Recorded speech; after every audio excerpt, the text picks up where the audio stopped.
नमस्कार दोस्तों, आप सभी का अपने इस YouTube परिवार पर बहुत बहुत स्वागत है। आज से आप लोगों के कहने पर मैं हिंदी की क्लास स्टार्ट कर रहा हूं, जिसमें सबसे पहले हिंदी व्याकरण हम लोग पढ़ेंगे और ये 9th 10th इसके अलावा किसी भी कंपटीशन एग्ज़ाम के लिए बहुत ही महत्वपूर्ण हो गए। इसमें हम लोग सबसे पहले वर्णमाला शुरू करेंगे। तो हेडिंग डालेंगे वर्णमाला। वर्णमाला।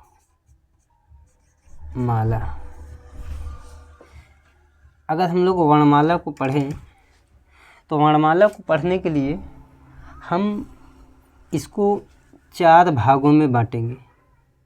4 भागों में बांटेंगे। 4 भागों में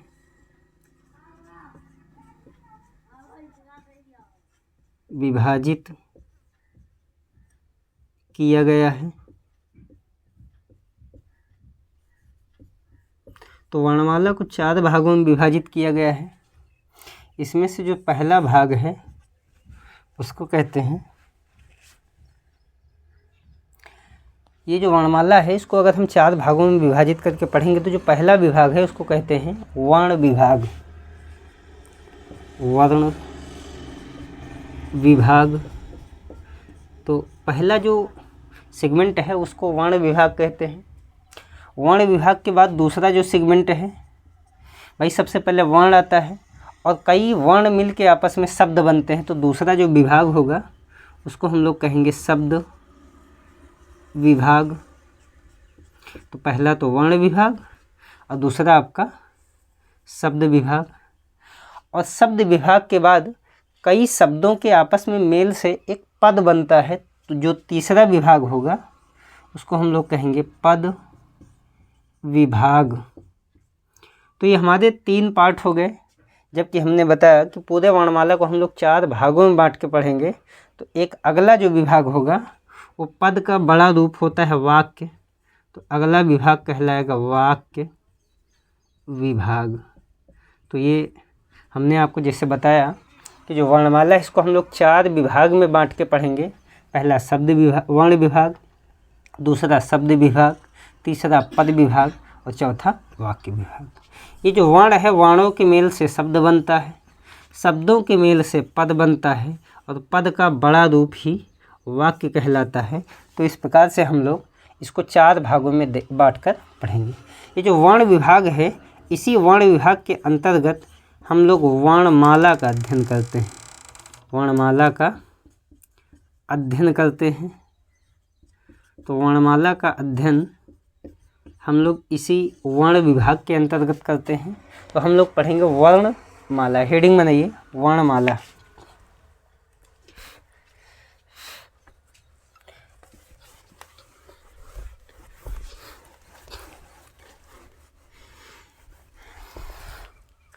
ये आपका हो गया वर्णमाला।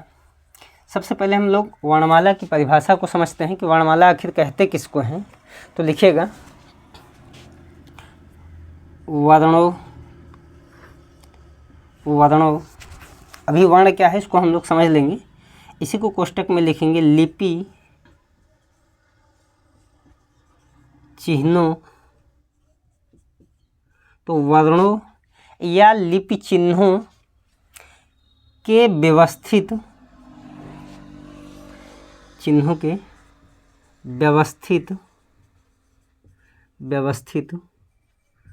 क्रम को वर्णों या लिपि चिन्हों के व्यवस्थित क्रम को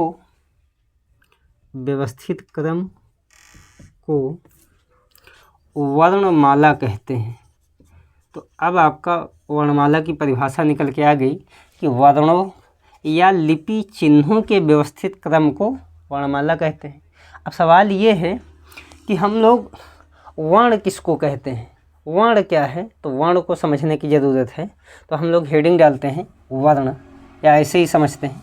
ये जो वर्ण है क्या, तो लिखिएगा वह इकाई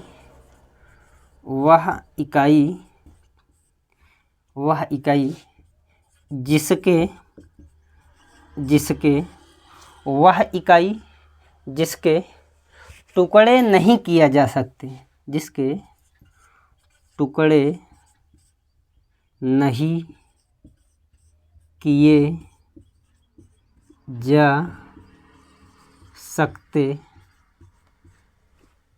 जिसके टुकड़े नहीं किए जा सकते वर्ण कहलाता है। तो आज के बाद कोई पूछे कि वर्ण किसे कहते हैं, तो आप बताइएगा वह इकाई जिसके टुकड़े नहीं किए जा सकते वर्ण कहलाता है। जैसे अगर हम लोग देखें, जैसे एक शब्द हमने ले लिया शाम। शाम अपने आप में एक शब्द है, तो हम बताएं कि वर्णों के मेल से शब्द बनता है। तो इसका मतलब ये जो शाम है एक शब्द है, तो इसका मतलब इसमें आपस में कहीं ना कहीं वर्ण होंगे। अगर इसको वर्ण को हम देखने का प्रयास करें तो शाम को तोड़ेंगे तो पहले ये सा आ गया और उसके बाद ये माँ आ गया, ठीक है, सा फिर माँ।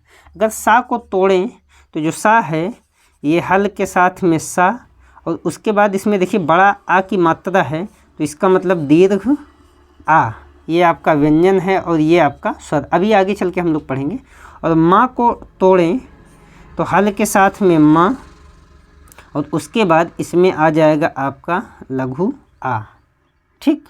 तो अपने आप में ये क्या है, वर्ण है, ये भी क्या है, वर्ण है, ये भी क्या है, वर्ण है। तो ये सब अपने आप में क्या है, वर्ण है।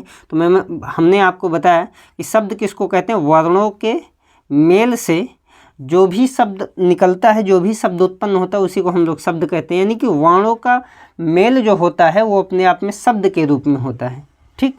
तो ये हमको समझ में आ गया वर्ण। चलिए आगे बढ़ते हैं।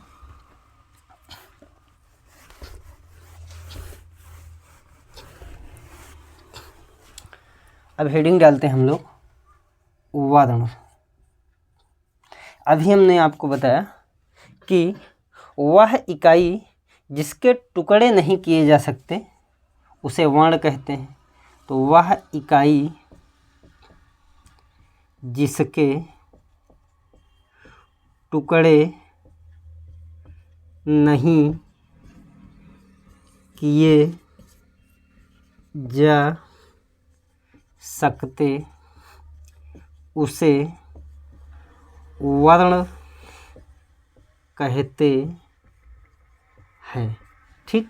इसका मतलब अभी जैसे हम लोग देखे थे सा, जैसे हम लोग देखे थे सा, उसके बाद दीर्घ आ, फिर हल के साथ में माँ, फिर लघु आ। तो अब ये सा या दीर्घ आ या माँ या आ का इसके टुकड़े नहीं हो सकते, इसका मतलब ये क्या है, वर्ण है। और आगे बढ़ते हैं। जो वर्ण है, अगर हम लोग वर्ण को और समझने का प्रयास करें तो कुल हिंदी में कुल वर्णों की संख्या कितनी होती है, हिंदी में कुल वर्णों की संख्या। ये सवाल आपसे बहुत बार पूछा जाता है। तो कभी अगर पूछे कि हिंदी में कुल वर्णों की संख्या, तो आपको बताना है 52, ठीक है। लेकिन ये जो वर्ण है, ये जो कुल वर्ण है, इस कुल वर्णों को दो भागों में बांटा गया है, दो भागों में बांटा गया है, बांटा गया है। तो ये जो हिंदी में कुल वर्ण है ये है कितने, तो टोटल इनकी संख्या 52 है। लेकिन इन 52 वर्णों को कुल कितने भागों में बांटा गया है, तो आप कहेंगे इसको दो भागों में बांटा गया है। तो दो भाग कौन है भाई, देख लेते हैं हम लोग इसको भी। पहला भाग कहलाता है स्वर। पहला भाग क्या कहलाता है, स्वर। और जो दूसरा भाग है वो कहलाता है व्यंजन। तो पहला भाग स्वर कहलाता है और दूसरा भाग व्यंजन कहलाता है, ठीक। अभी जो स्वर है इसको हम लोग समझते हैं। ये जो स्वर है, आपसे सवाल पूछता है कि स्वरों की कुल संख्या कितनी है। तो स्वरों की अगर कुल संख्या पूछे तो स्वर की कुल संख्या कितनी है भाई, आप कहेंगे स्वर की कुल संख्या 11 है, ठीक। वैसे जैसे हम लोग स्वर की कुल संख्या देखें, वैसे हम लोग व्यंजनों की कुल संख्या देख लें। अगर ये जो व्यंजन है इसकी कुल संख्या की बात करें तो व्यंजनों की कुल संख्या कितनी है? आप कहेंगे 41। और 41 और 11 जैसे आप जोड़ेंगे वैसे अपने आप में क्या हो जाएगा? 52। तो यहाँ पे कुल वर्णों की संख्या 52, जिसमें से इसको 2 भागों में बांटा गया, एक स्वर दूसरा व्यंजन। तो स्वरों की कुल संख्या कितनी? 11, जबकि व्यंजनों की कुल संख्या कितनी? 41। इसको आप लोग नोट करिए।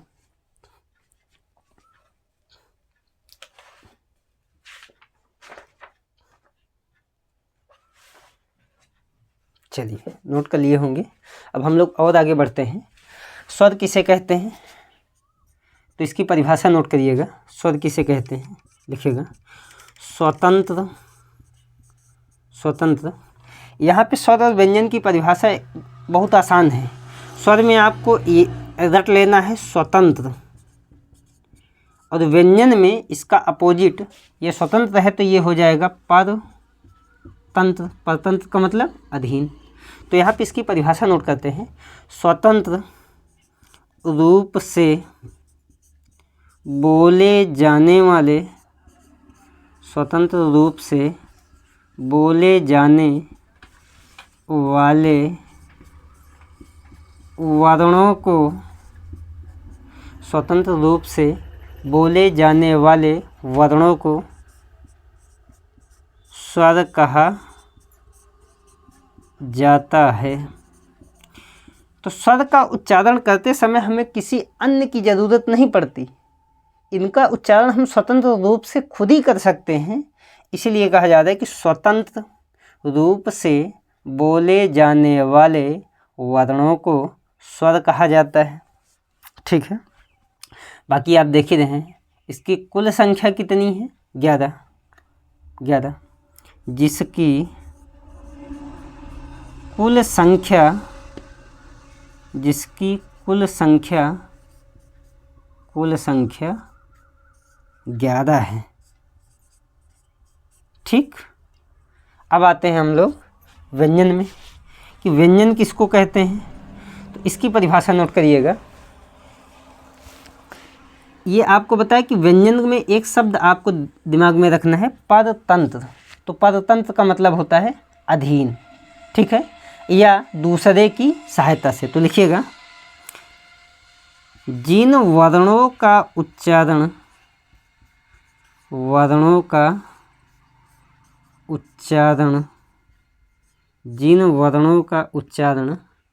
स्वरों की सहायता से